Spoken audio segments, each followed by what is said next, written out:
بسم اللہ الرحمن الرحیم نحمدہ ونصلی علی رسولہ الکریم اما بعد۔ میرے بھائیو دوستو، رمضان کے مہینے کا پہلا عشرہ اختتام پذیر ہو چکا ہے۔ کیا کھویا کیا پایا یہ کل قیامت کے دن ہی پتہ چلے گا،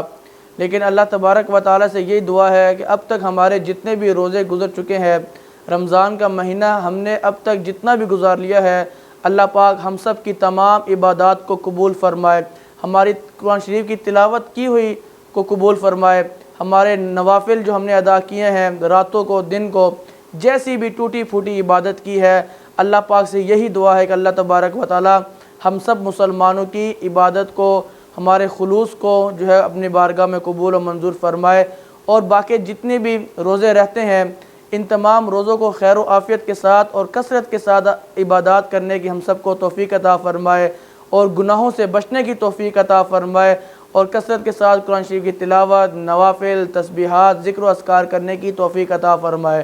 میرے بھائیو دوستو، جیسا کہ آپ کو پتہ ہے کہ رمضان المبارک کے 3 عشرے ہیں، پہلا رحمت کا، دوسرا مغفرت کا۔ میرے بھائیو دوستو، ایک عشرہ تو ہم نے گزار دیا اپنی غفلت میں،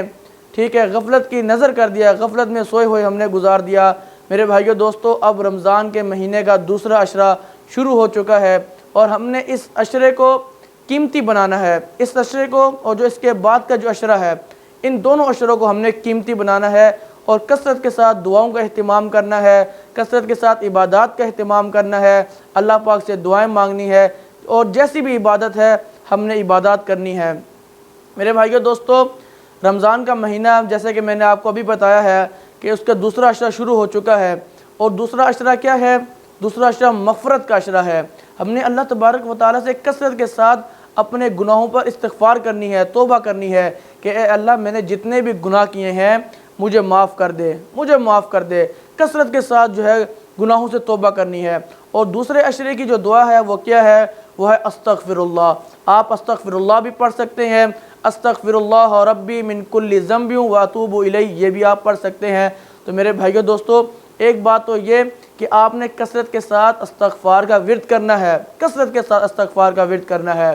اور دوسری بات جو میرے بھائیو دوستوں میں نے عرض کرنی تھی کہ دیکھیں، ہم رمضان کے مہینے میں جب روزہ رکھتے ہیں تو روزے کی وجہ سے، بھوک پیاس کی وجہ سے ہم سے دنیا کا تو کوئی کام نہیں ہوتا، کیونکہ ہمیں روزہ لگا ہوتا ہے، لیکن اکثر اس طرح ہوتا ہے کہ ہم عبادت بھی اللہ کی نہیں کر سکتے، عبادت بھی اللہ کی نہیں کر سکتے، کیونکہ روزہ ہمیں جو ہے ہماری بھوک اور پیاس کی وجہ سے اتنا لگا ہوا ہوتا ہے کہ اگر ہم قرآن پاک کی تلاوت کرنا چاہیں تو قرآن پاک کی تلاوت بھی ہم جو ہے مشکل سے کر پاتے ہیں۔ ہم یہی کہتے ہیں کہ رات کا وقت جب آئے گا تو ہم اس ٹائم تلاوت کر لیں گے، کیونکہ اس ٹائم کھایا پیا ہوا ہوتا ہے۔ میرے بھائیو دوستو، کوئی بھی کہیں بھی پابندی نہیں ہے کہ آپ نے روزہ رکھ کے ہر حالت میں قرآن پاک پڑھنا ہی پڑھنا ہے، نوافل ادا کرنے ہی کرنے ہیں، ٹھیک ہے۔ اگر آپ نے روزہ رکھا ہوا ہے، آپ سے عبادت نہیں ہو رہی، ٹھیک ہے، آپ لیٹ جائیں یا کسی اور کام کاج میں مشغول ہو جائیں۔ کام کاج کیا کریں گے روزے کی حالت میں؟ لیکن میرے بھائیو دوستو، جو مقصد کی جو بات ہے، جو بات میں آپ سے عرض کرنا چاہ رہا ہوں، وہ بات یہ ہے کہ ہمارے ہاں یہ دیکھا جاتا ہے، کیا ہوتا ہے کہ رمضان کا مہینہ جب بھی شروع ہوتا ہے، جب روزہ رکھا جاتا ہے، تو روزہ رکھنے کے بعد ہم کیا کرتے ہیں؟ ہم عبادت اگر ہم سے نہیں ہوتی تو ہم گناہوں کے اندر مبتلا ہو جاتے ہیں، ہم گناہوں کے اندر کیا ہو جاتے ہیں؟ گناہوں کے اندر مبتلا ہو جاتے ہیں۔ اور اگر ہم سے قرآن شریف نہیں پڑھا جاتا تو ہم کیا کرتے ہیں؟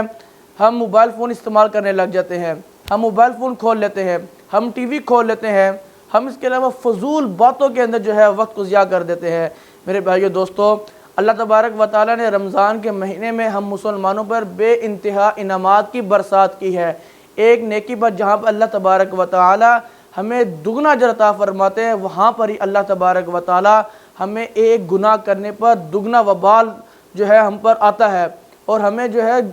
زیادہ گناہ جو ہے ہمارے نامہ اعمال میں پڑتا ہے۔ تو میرے بھائیو دوستو، اگر نیک اعمال نہیں ہوتے، اگر نیکی نہیں کی جاتی، تو پھر یہ کوشش کرے کہ آپ سے کوئی گناہ بھی نہ ہو، کیا ہو؟ کوئی گناہ بھی آپ سے نہ ہو۔ حدیث پاک کے اندر آتا ہے، حضور اکرم صلی اللہ علیہ وسلم نے ارشاد فرمایا کہ جب تک میری امت رمضان کے تقدس کو پامال نہیں کرے گی، جب تک میری امت رمضان کے تقدس کو پامال نہیں کرے گی، وہ کبھی رسوا نہیں ہوگی۔ تو ایک شخص نے فرمایا پوچھا کہ یا رسول اللہ صلی اللہ علیہ وسلم رمضان کے تقدس کی پامالی پر رسوائی کیسی؟ تو آپ صلی اللہ علیہ وسلم نے فرمایا کہ جو شخص رمضان کے مہینے میں کسی گناہ کا ارتکاب کرے گا، یعنی جھوٹ بولے گا، چغلی کرے گا، بہتان لگائے گا، کسی کا حق مارے گا، یا اس کے علاوہ اور بھی بہت سارے گناہ ہیں جو آج ہم کرتے ہیں، دن رات صبح شام کرتے ہیں، تو فرمایا رمضان کے مہینے میں جو شخص گناہ کا ارتکاب کرے گا تو اللہ تبارک و تعالیٰ اور اس کے فرشتے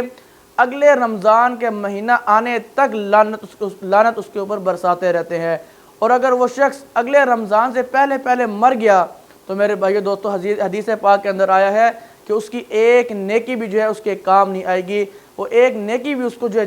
جہنم سے جو ہے بچا نہیں سکے گی۔ تو میرے بھائیو دوستو رمضان کا مہینہ ہے، اس مہینے کو میں نے بھی قیمتی بنانا ہے، آپ نے بھی قیمتی بنانا ہے۔ کوشش یہ کرنی ہے کہ دیکھیں بہت سارے بڑے تو گناہوں سے ہم بچ جاتے ہیں، لیکن جو چھوٹے چھوٹے جو گناہ ہیں ان گناہوں سے بچنا ہمارے لیے بہت مشکل ہے، لیکن ہم نے ان گناہوں سے ہی بچنا ہے۔ مثال کے طور پہ چغلی تو عام ہے، ہم تو یہ کہتے ہیں کہ یہ چغلی خواتین کے اندر پائی جاتی ہے، خواتین کے اندر یہ چیز پائی جاتی ہے، لیکن خواتین کے اندر نہیں بلکہ مرد حضرات کے اندر بھی یہ چیز پائی جاتی ہے۔ اس کے علاوہ جھوٹ ہے، بہتان ہے، ٹھیک ہے، کسی کے اوپر ظلم کرنا، کسی کا حق مارنا، اپنی زبان سے گالی گلوچ دینا، ٹھیک ہے۔